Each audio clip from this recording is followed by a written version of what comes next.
The Arkhamathon is still continuing. I'm sorry, I really wanted to hold off on Jedi Survivor a little bit to let it, stew in the internet for spoilers reasons and stuff like that.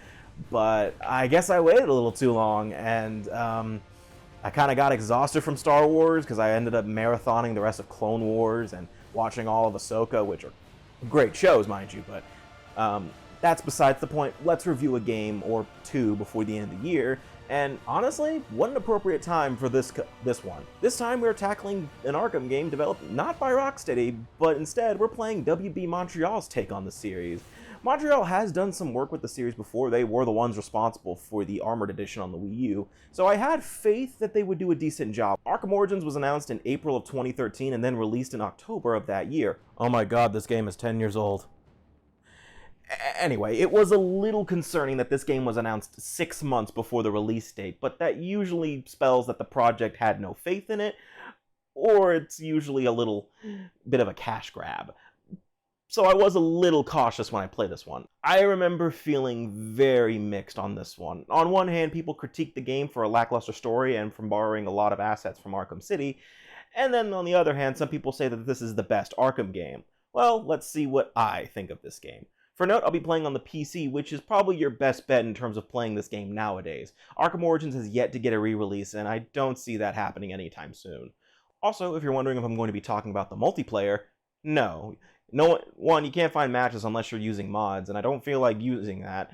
And two, it's not really worth it to me. Now let's take a look at the origins of Batman in the context of the Arkham series. Okay, we're not going that far back. We're about 2 years into Batman's career as the Caped Crusader, so no, we won't be seeing the death of Bruce's— oh, come on! Anyway, it's Christmas Eve in Gotham City, and now you know why I'm doing this now. Batman learns about a breakout in Blackgate Prison being led by Black Mask. Once Batman arrives to the prison, Black Mask kills Commissioner Loeb and then escapes the prison with Batman being distracted by Killer Croc. After the quick scuffle, Croc informs Batman that there are 8 assassins after Batman's head that Black Mask hired.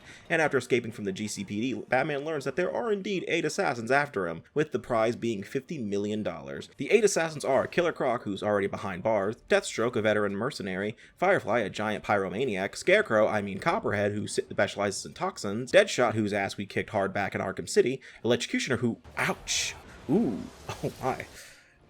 Anyway, we have Lady Shiva, who is really just testing Batman, and finally Bane, who looks a little smaller than usual. Anyway, after finding a drone's memory card at Blackgate, Batman decides to go after the Penguin, who he believes has more info on Black Mask's whereabouts and why the assassins are after him. However, Penguin mentions that there was a murder at Lacey Towers and that the police believe that Black Mask is the victim along with his girlfriend. However, Batman, being the world's greatest detective, discovers that Black Mask was actually kidnapped by the real murderer, the Joker. Well, that didn't take long. Yes, it turns out the Joker was the one behind the Blackgate breakout, and was the reason for the $50 million bounty on Batman's head. Joker escapes and Batman follows him to the Gotham Royal Hotel, which has already turned into a carnival from hell. After an encounter with Bane, Joker is sent flying off the hotel thanks to Bane channeling his inner Resident Evil, with Batman jumping in to save Joker. In one trippy sequence about Joker's origins, Batman follows a tracker that he placed on Bane, where he discovers that Bane indeed knows that Bruce Wayne is Batman. After dealing with Firefly on Gotham Pioneer's Bridge, Batman returns to the Batcave only to see that Bane has already broken in and killed Alfred. However, considering that this is a prequel and we know that Alfred is alive and well thanks to Arkham City, we know that Batman will use a few well-aimed shock punches to resuscitate him. After all that, Joker starts another riot in Blackgate and Batman has to jump in to stop it. After one last boss battle with Bane, who conveniently loses his memory thanks to TN1,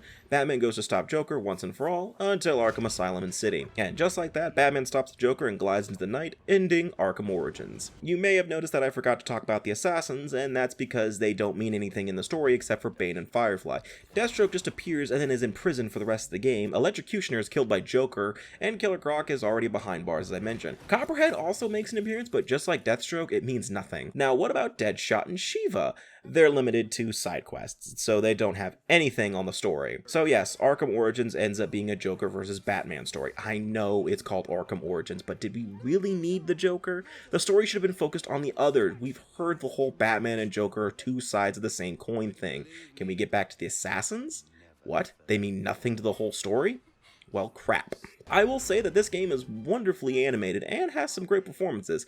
It is a little weird hearing Roger Craig Smith as Batman, because I keep thinking of Chris Redfield, but at least he doesn't do his Sonic voice. Hey! You may be. No, not maybe. Sonic speed! Indeed! And Troy Baker is really good as the Joker, but there are times where he tries to sort of mimic Mark Hamill's style, but it doesn't really detract from the performance overall. Oh right, there's the DLC campaign. It's basically a small story that takes place on New Year's Eve, where Mr. Freeze kidnaps Ferris Boyle. It's basically just learning about Mr. Freeze's origins in the context of the Arkham series. It's overall good, and it does a good job telling Freeze's origins, and it also still makes him one of my favorite villains. Overall, the story is fine. It's a little underwhelming, but it does what it does, and it does it well. It doesn't really contradict anything in the Arkham canon, except for how Harleen Quinzel becomes Harley Quinn. I mean, what? I didn't say anything. Let's get to the gameplay. Okay, if I can sum up Arkham Origins as gameplay, it would be, if you liked Arkham City, you'll like Arkham Origins. In terms of what you can do in combat, Batman is virtually unchanged. You can chain together combos and takedown moves to take down enemies in very non-lethal ways. However, some things do feel a little different for me. The first thing I noticed is that I think enemies are a little more aggressive this time around. I say that because there were times when I got hit by an enemy, even though I swore I hit the counter button. Now let's talk about what actually changed in the game in terms of what Batman can do. It's not much, I'm going to say that now. Later in the game, you do earn the shot gloves, which Batman loots from a corpse. Pretty sure that's a crime, but I'm going to ignore that. Anyway, after a bit of time in combat, you can activate them, and Batman can basically punch anything. It doesn't matter if the thug is holding a shield, stun baton, or even wearing body armor. They'll all go down with one big bat punch. I guess since we're talking about the upgrades Batman can get, let's continue that conversation. First, after defeating Deathstroke, Batman steals his remote claw, and it can be used to anger onto certain points. It's kind of like a line launcher, but with extra functions. It's very useful in stealth sections, especially with the right upgrades, as you can use it to grapple up enemies to vantage points from a distance, or hit them with propane tanks. Don't worry, it's non-lethal. Next is the concussion detonator, which I don't even understand how it works. You throw it at a thug, and he goes crazy. I'll just throw a batarang next time, so thanks. Next is the glue grenade, which is just the freeze blast from Arkham City, but it's just glue instead. A lot of gadgets return too, like the cryptographic sequencer, the bat claw, the explosive gel, smoke pellets, and the disruptor. And that's really about it for Batman's gadgets. A lot of them are essentially the same as something else from Arkham City, but with some minor changes. And there's nothing really wrong with that. At least it makes it easier to get used to the gadgets, especially if you're like me and play the hell out of Arkham City. Now on to stealth sections, and again, nothing has really changed for me. Just like Arkham City, thugs are smart enough to check potential hiding places, and you're encouraged to not get spotted by varying up your moves. When you're not in combat or on stealth maps, you're exploring Gotham City, which has expanded a bit. You can explore the area from Arkham City, but there is also the new Gotham, which is pretty nice. And if you feel that gliding around the city is just too exhausting, you can use fast travel with the Batwing, assuming you unlock the radio tower for that respective area, but it's still nice to have. I never really used it because I just prefer gliding, and I'm just so used to it thanks to Arkham City. Yeah, and the map is about double the size of Arkham City. Okay, let's get into this. Arkham Origins, unfortunately, is my least favorite mainline Arkham game, and that's because of the fact that it's just the same as City, but it's snowing now. Okay, that's a lie. It was snowing in City 2, but okay. Now, don't get me wrong. I'm not saying that Arkham Origins is a bad game. It's just not my favorite Arkham game. There were so many moments where I said to myself, oh, just like City. And I thought to myself, man, I should just play City instead. In fact, let's talk about some of the side quests. I already mentioned Shiva and Deadshot, but there's also Anarchy who, yeah, I didn't bother. There's Bird who, yeah, I didn't bother. I'm betting you're going to start seeing a pattern here. I honestly couldn't be bothered to complete the side quests for this review, and that's really weird for me. I usually go out of my way to do everything in the Arkham series, and that even includes Riddler, who's known as Enigma for this game.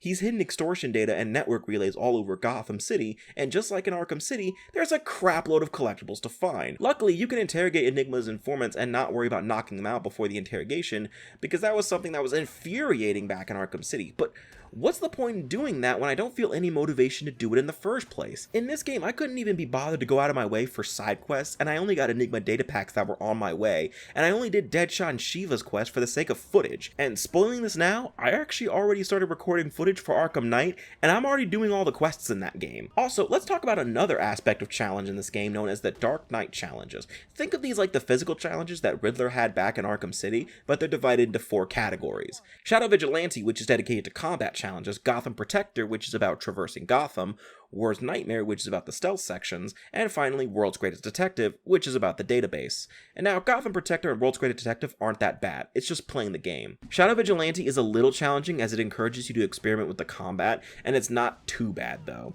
However, Worst Nightmare can suck it. You have to do these challenges in the story, and if you screw up too many times, you can't complete the chain and miss out on an achievement. Also, did I mention that some upgrades are locked behind these challenges? Because they are! If you want free flow focus, you have to do Shadow Vigilante challenges. Want the Sonic Battering? Worst Nightmare better be your focus. This is another reason I don't enjoy coming back to Arkham Origins. I'd rather just be able to buy the upgrades in the shop when I level up, but it's whatever at this point. Honestly, I just felt unmotivated throughout recording footage for this game, and I like to think that that was another reason I couldn't continue the Arkhamathon until now. Again, I'm not saying that Origins is a bad game. I think it's decent. But if I'm going to play an Arkham game, Origins isn't my first choice. In terms of graphics, I think this game looks great, and the sound design of this game is really good. I think the soundtrack, for the most part, is really good, and I love the Christmas tunes mixed in, especially using Carol of the Bells for Joker's theme. In terms of post-game, there is the challenge mode, where if you have the Deathstroke DLC, you can play as him, and he's pretty fun. You can also play as Bruce Wayne if you have the Initiation DLC, which just gives you a campaign that sheds a little light on how Bruce learned how to fight the way he does. It's a pretty fun campaign though I was kinda hoping for a skin with him in the tuxedo. I don't really bother with Origins Challenge Mode or Challenge Mode at all in the Arkham series, but there's also New Game Plus, which has the exact same rules as Arkham City, and then there is I Am the Night Mode, which is just like New Game Plus, but if you die, that's it. If you die, you have to start all over, so if you kick the bucket right before the end of the game, good luck. Overall, Arkham Origins is a decent game, but I wouldn't say that this is my first choice when it comes to Arkham games to play. If you want to try out Arkham Origins, you can find it on the PC, Xbox 360, PS3, and for some reason, the Wii U. Though I recommend the PC version, as depending on your specs, you can get some really good looking graphics and frame rates. Oh, and the PS3 version also has the 1960s Adam West Batman costume. Oh yeah, there are alternate costumes in this game just like City, but to my knowledge, there's no way to unlock them in the main story without beating it. You can only use them in New Game Plus, Challenge Mode, and I Am the Night Mode. Well, that was a lot shorter than I anticipated, but there wasn't much new ground to cover on this one. I apologize if this isn't what you wanted me to say about Arkham Origins, but I don't expect to pick this game up anytime, until the inevitable Let's Play. Speaking of Let's Plays, I have covered the Arkham series a lot on this channel, so the links for that will be in the description along with the Arkham Asylum and City reviews. Plus, eventually, I'll end up playing Arkham Origins, but for the Let's Play, I'll actually 100% it, don't worry. If you haven't already, consider clicking that red subscribe button somewhere around here. I think there's like a description like down here. I think it's over there. Maybe it's up here. Maybe future me's messing with me again. And you can also like the video, it really helps out. I know it's such a cliche thing to say. I know I try not to say all that kind of stuff, but I kind of feel like saying it now, so yeah. But the next time we meet, we'll be talking about the grand finale of the Arkham series, Batman: Arkham Knight. See you guys next time, and take care.